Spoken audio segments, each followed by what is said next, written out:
और मेरे कुछ भाइयों ने अपनी पवित्र राशि से सम्मान बढ़ाया है। मैं उन सबका बहुत बहुत धन्यवाद करती हूँ और निवेदन कर रही थी, ये था ऋषि दयानंद का चिंतन, इसलिए अन्य संतों से ऋषि बोलो निराले हैं। अपने बारे में कभी नहीं सोचा, अपने बारे में कभी चिंतन ही नहीं किया।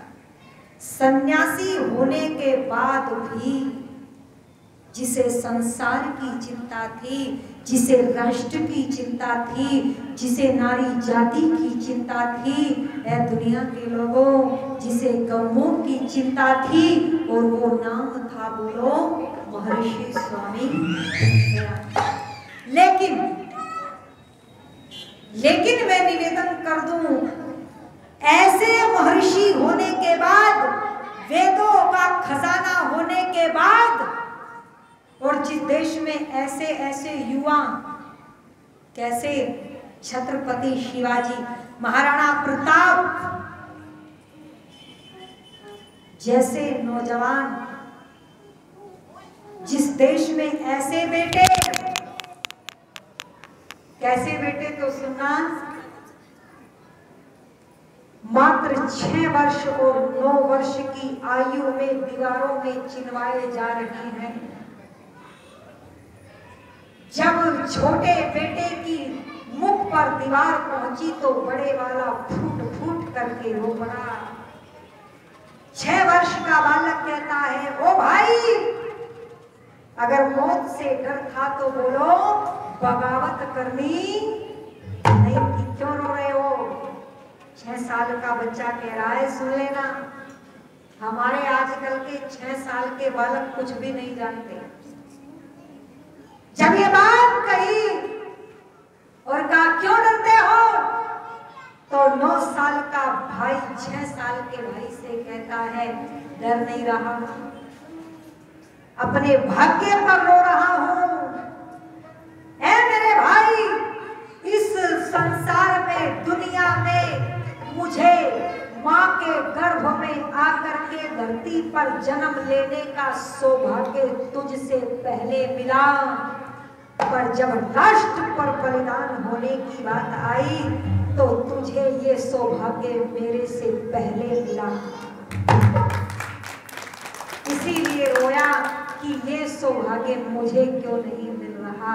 और जानते हो वो बच्चे कौन थे, किसके थे, क्या नाम था उनका? वो कोई फिल्मी हीरो हीरोइन के बालक नहीं थे साहब। वो कौन थे? वो थे जोरावर सिंह, फतेह सिंह, वो थे गुरु गोविंद सिंह जी के बेटे, जिनको बोलो दुनिया भूल गई थी, पर अब उनके नाम पर भी एक दिन मनाया जाएगा। और कौन सा दिन है बोलो? 26 दिसंबर। एक बार ताली तो बजाओ। हमारे लिए गौरव की बात है या नहीं? बहुत खुशी होती है भाई साहब। आज इंडिया गेट के अंदर किसकी तस्वीर है बोल दो? मेरी नहीं है, बोलो तो सही, उसको तो सब जानते हैं। क्यों बहनों, पता है या बस केवल वही देखती हो? नाटक भी देखे जाते हैं टीवी पर। एक भी नहीं बोली, इधर से आवाज आई, कुछ तो बोल दो। हमारे दादाजी बता रहे हैं, किसकी अब तस्वीर लग गई बोलो? सुभाष चंद्र, जिसके नाम के आगे एक विशेषण है, और वो विशेषण क्या है? पूरा नाम बोलो। नेताजी सुभाष चंद्र बोस। कौन थे वो? कौन नहीं जानता? अगर कोई नहीं जानता तो मैं कह दूं फिर उसको डूब के मर जाना चाहिए, अगर वो नहीं जानता। अगर कोई भारत में रहता है और सुभाष चंद्र बोस को बोलो नहीं जानता। और निवेदन कर दो, ये जब सुभाष चंद्र बोस जी का दिल्ली के अंदर एक सम्मेलन उन्होंने किया था अपनी फौज को तैयार करके, आजाद हिंद फौज को, तो वहां पर भजन गाए गए थे। किसके भजन? आर्यों के। कुछ कविताएं हुई थी और उस सभा में भजन गाने वाला, सभा को संबोधित करने वाले, जिन्होंने संकल्प लिया था, फिर सुभाष चंद्र बोस जी ने उनके भजनों को, कविताओं को सुन करके संकल्प लिया था। और निवेदन कर दूं, वो नाम था स्वामी भीष्म जी। यार ये समाज के कार्य हैं, बजा लो ताली, गरोंडा के कर्नाटक के स्वामी भीष्म जी। ये थे आर्यों के कार्य। श्याम जी वर्मा, जिन्होंने विदेशी धरती पर जाकर के विद्यालय खोला, वहां पर रह रहे नौजवानों को तैयार किया। वहां से निकले थे वीर सावरकर, मदन लाल ढींगरा, ये तैयार होकर के आए थे। ये थे आर्यों के कार्य। महर्षि स्वामी दयानंद जी का जन्म दिवस तभी सफल होगा जब हम करेंगे वो काम जो उन्होंने किए। और मैं चर्चा कर रही थी आपके सामने सुभाष चंद्र बोस जी के बारे में। अरे नेताजी सुभाष चंद्र बोस आजाद हिंद फौज का निर्माण करता है, बेटियों के लिए न्यारी फौज करता है, बच्चों के लिए अलग से फौज करता है तैयार, और अंग्रेजों के ऊपर चढ़ करके बोलो क्या करता है, तांडव करता है। पट्टाभी सीतारमैया भी लिखते हैं कि यदि गांधी भारत के राष्ट्रपिता है तो बोलो महर्षि स्वामी दयानंद जी भारत के राष्ट्रपितामह है। ताली मैंने नहीं लिखा, पट्टाभी सीतारमैया ने लिखा है, जिन्होंने कांग्रेस का इतिहास लिखा और जिन्होंने लिखा कि आजादी की लड़ाई में भाग लेने वाले अधिकतर जनसंख्या में लोग आर्य समाजी थे। और यदि प्रतिशत में कह दे तो बोले 85% थे। और यदि कह दे तो लिखता है कि क्रांतिकारी जब फांसी पर चढ़ जाते थे, उनकी काल कोठरी से बोलो बाद में क्या मिलता था, बोलो ना सत्याग्रह प्रकाश मिलता था।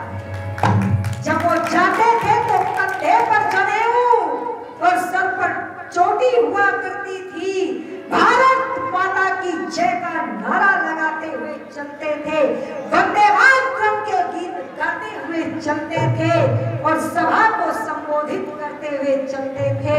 और निवेदन कर दूं, ये सारे के सारे कहां से तैयार हुए थे बोलो? ये महर्षि स्वामी दयानंद से तैयार हुए। 1857 की उस लड़ाई को याद कर लेना। आपने सुना होगा इतिहास कि मंगल पांडे को प्यास लगी, उनको पानी पीना था पर उनको किसी ने पानी नहीं पिलाया। लेकिन उनको जब एक व्यक्ति ने पानी पिलाया और कारतूस की सूचना दी कि गाय की चर्बी, सुअर की चर्बी इसमें लगाई जाती है, और वो पानी पिलाने वाले जानते हो कौन है? इतिहासकार लिखता है वो संत कोई और नहीं, बोलो महर्षि स्वामी दयानंद। आप कहीं पर भी चले जाना, शाखाएं तो बहुत मिलेगी आपको, टहनियां तो बहुत मिलेगी, तने तो बहुत मिलेंगे, लेकिन मूल केवल एक ही है। और मूल कौन है? बोलो मूल शंकर, जो बाद में क्या बन गए थे? दयानंद। अच्छा बताओ उनके बाद फिर कोई मूल शंकर हुआ क्या? निवेदन कर दूं आपके समक्ष, याद आ रही है उन नौजवानों की वो जवानी जो ऋषि दयानंद से प्रेरित होकर के, आर्य समाज से प्रेरित होकर के, सत्याग्रह प्रकाश से प्रेरित होकर के निकल पड़े थे देश को आजादी दिलाने के लिए। और ऐसे नौजवानों की जवानी को याद करते हुए कवि ने बहुत सुंदर लिखा। और क्या कहा, लेकिन आप भी बोल देना एक बार, है ना? गरज उठा था बोस जोश में, न्यू आवाज लगा दी।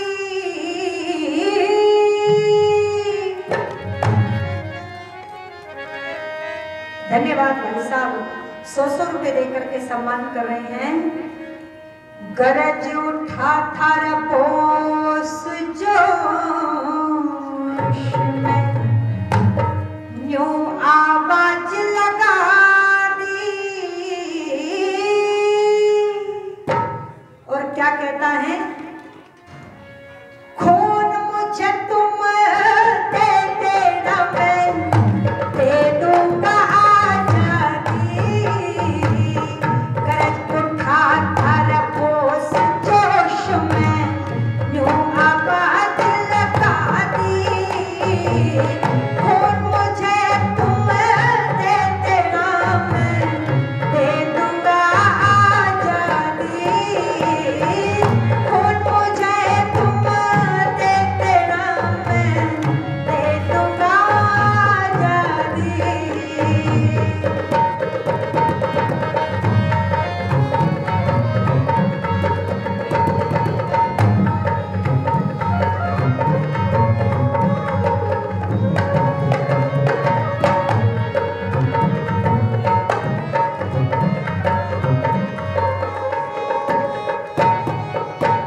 पराक्रम दिवस के रूप में मनाया जा रहा है। ये दिवस है ना, ये जो हमारे मध्यस्थ आते हैं इसीलिए आते हैं ताकि हम उनके जीवन से बोलो क्या ले सके, प्रेरणा, और प्रेरित होकर के उनके कार्यों को आगे बढ़ा सके।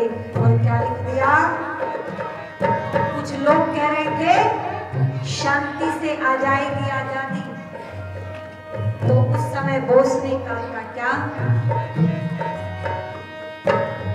ना भिक्षा में राज मिले हमें, खून बहाना न होगा, ना भिक्षा में राज मिले रे हमें, खून बहाना न होगा, करके हृदय कठोर जंग का बिगुल बजाना न होगा।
यहाँ किनका काम है तो सुन लो क्या कह दिया।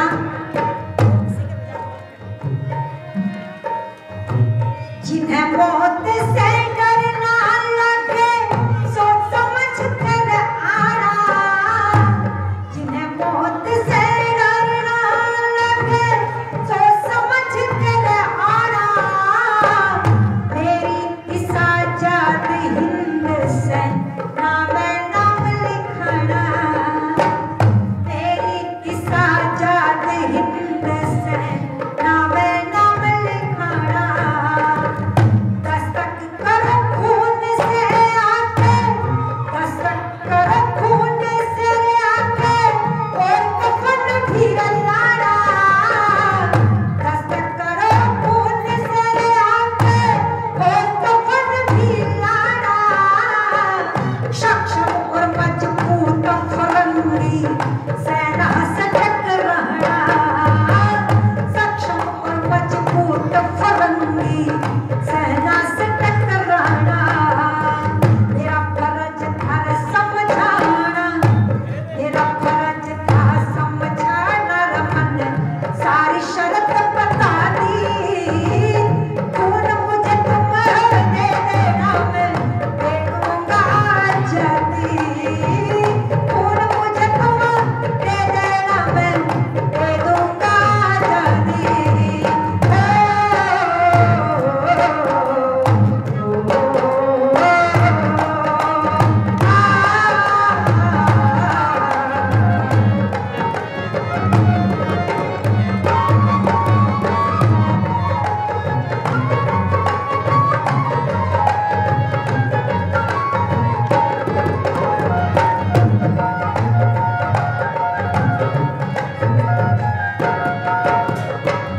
बर्लिन से कुंजी थी, बर्लिन से कुंजी दुनिया में नेताजी की वाणी, बर्लिन से